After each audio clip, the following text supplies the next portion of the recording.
हिमालय, ये नाम सुनते ही हमारे जहन में क्या आता है? एकदम शांत, बर्फीली चोटियां, है ना? लेकिन इस खूबसूरत तस्वीर के पीछे एक बहुत बड़ा संकट छिपा हुआ है। आज हम यही समझेंगे कि कैसे भारत का ये ताज एक ऐसे नाजुक मोड़ पर आ खड़ा हुआ है जहां से शायद वापसी भी मुमकिन न हो। तो चलिए इस पूरे विश्लेषण की शुरुआत इसी एक लाइन से करते हैं। सच कहूं तो ये वाक्य पूरी कहानी का निचोड़ है। हिमालय में जो भी आपदाएं हम देख रहे हैं ना, वो सिर्फ कुदरत का कहर नहीं है। नहीं, वो हमारे ही फैसलों का नतीजा है। ये एक मानव निर्मित जोखिम है जो हमने नाजुक पहाड़ी ढलानों पर अपनी गलतियों से पैदा किया है। अब जरा इस आंकड़े पर गौर कीजिए, 50%। इसका मतलब ये है कि हिमालय दुनिया के बाकी हिस्सों के मुकाबले लगभग 50% ज्यादा तेजी से गर्म हो रहा है। ये सिर्फ एक नंबर नहीं है, ये एक सीधी सीधी चेतावनी है कि क्लाइमेट चेंज इस इलाके में कितनी तेजी से अपनी पकड़ बना रहा है, और इसी वजह से जो आपदाएं कभी कभार होती थीं वो अब आम होती जा रही हैं। तो सवाल उठता है कि हिमालय इतना जरूरी क्यों है? इसे अक्सर एशिया का वाटर टावर कहा जाता है, और इसके पीछे एक बहुत बहुत बड़ी वजह है। ये सिर्फ भारत के लिए नहीं, बल्कि अरबों लोगों की जिंदगी का सवाल है। इसे तीसरा ध्रुव या थर्ड पोल भी कहते हैं। क्यों? क्योंकि नॉर्थ और साउथ पोल के बाद दुनिया में सबसे ज्यादा बर्फ और ग्लेशियर यहीं हिमालय में है। और यही बर्फ का विशाल भंडार सिंधु, गंगा और ब्रह्मपुत्र जैसी हमारी बड़ी बड़ी नदियों को साल भर पानी देता है। सोचिए, करोड़ों लोगों की खेती, उनका पीने का पानी, सब कुछ इसी पर तो टिका है। और हिमालय सिर्फ एक वाटर टावर ही नहीं है, ये एक विशाल क्लाइमेट थर्मोस्टैट की तरह भी काम करता है।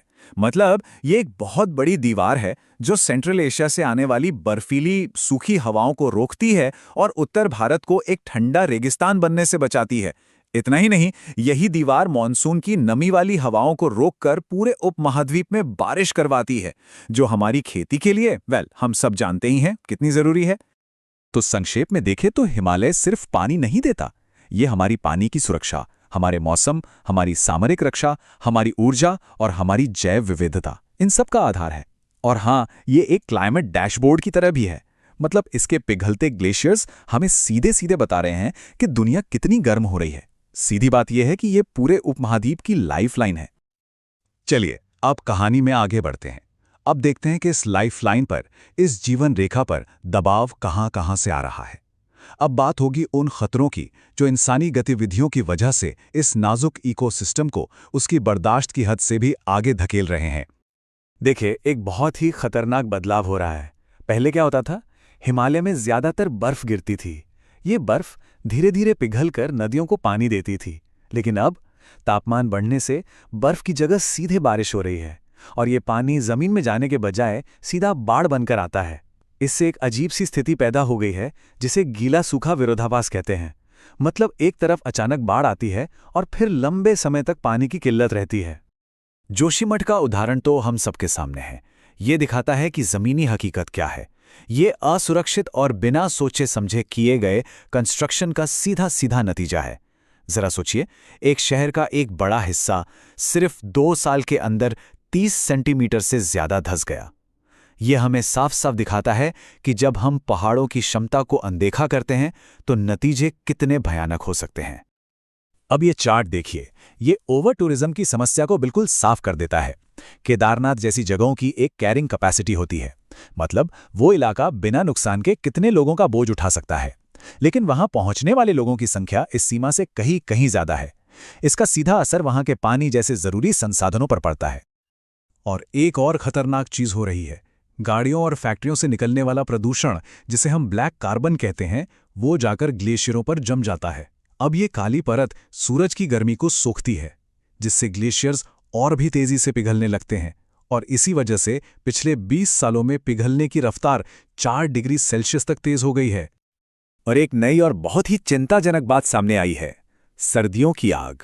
पहले क्या था? सर्दियों में बर्फ होती थी तो आग नहीं लगती थी, लेकिन अब बर्फबारी कम होने से जंगल सूखे रहते हैं, और नतीजा, उत्तराखंड में सर्दियों में जंगल की आग की घटनाएं 10 गुना बढ़ गई हैं। इसका मतलब यह हुआ कि जो जंगल पहले कार्बन सोखते थे, अब वो उल्टा कार्बन छोड़ रहे हैं। तो क्या सब कुछ खत्म हो गया है? क्या कोई उम्मीद नहीं है? नहीं, ऐसा नहीं है। अब हम समस्याओं से समाधान की तरफ बढ़ते हैं। यह असल में वक्त के खिलाफ एक दौड़ है, जहां हमें पुराने विनाशकारी डेवलपमेंट मॉडल को छोड़कर एक ऐसे मॉडल को अपनाना होगा जो लचीला हो, जो टिकाऊ हो। तो सबसे बड़ा सवाल यही है कि एक इतने नाजुक लैंडस्केप में बिना उसे तोड़े, बिना उसे नुकसान पहुंचाए निर्माण कैसे किया जा सकता है? इस सवाल का जवाब ही हिमालय के भविष्य की दिशा तय करेगा। क्या हम ऐसे तरीके खोज सकते हैं जिनसे विकास भी हो और हमारा पर्यावरण भी बचा रहे? यहाँ पर हमें दो अलग अलग रास्ते साफ दिखाई देते हैं।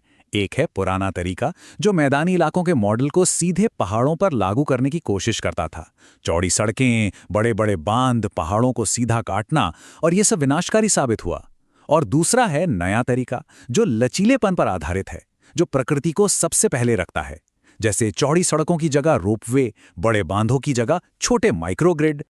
स्प्रिंगशेड मैनेजमेंट इस नए नजरिए का एक बहुत ही शानदार उदाहरण है। ये इस बात को समझता है कि हिमालय के लगभग आधे प्राकृतिक झरने, जिन्हें हम धारा भी कहते हैं, वो सूख रहे हैं। तो बड़े बड़े बांध बनाने के बजाय ये मॉडल जमीन के नीचे के पानी के भंडारों को फिर से भरने पर जोर देता है, ताकि ये झरने फिर से जी उठें और वहां के लोगों को हमेशा के लिए पानी मिल सके।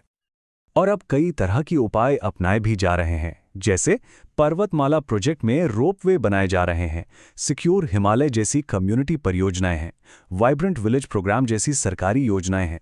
ये सब सही दिशा में उठाए गए कदम हैं। और तो और टेक्नोलॉजी का भी इस्तेमाल हो रहा है, जैसे ग्लेशियर झीलों के फटने से पहले ही चेतावनी देने वाले सिस्टम लगाए जा रहे हैं। तो चलिए, अब हम अपने इस विश्लेषण के आखिरी और शायद सबसे जरूरी हिस्से पर आते हैं। यहाँ ये समझना बहुत जरूरी है कि दांव पर क्या लगा है और हमारे सामने आखिर विकल्प क्या बचे हैं। और सबसे जरूरी बात यही है, अब ये बहस विकास बनाम पर्यावरण की बची ही नहीं है। हिमालय के मामले में ये चुनाव अब दूरदर्शिता और विफलता के बीच का है। साफ बात है, अगर दूरदर्शिता से काम नहीं लिया तो विफलता तय है। और यही बात हमें हमेशा याद रखनी होगी। हिमालय के लोगों और वहां के इकोसिस्टम के लिए सस्टेनेबिलिटी या टिकाऊपन कोई फैशन या आदर्श नहीं है। ये उनके बचने का आखिरी जरिया है, ये उनकी रक्षा की आखिरी दीवार है। तो अंत में सवाल यही बचता है, जोशीमठ का धंसना, पिघलते ग्लेशियर्स और सर्दियों की आग, ये सब क्या है? ये पहाड़ की आवाज है जो हमसे कुछ कह रही है। सवाल ये है कि क्या हम सुनेंगे?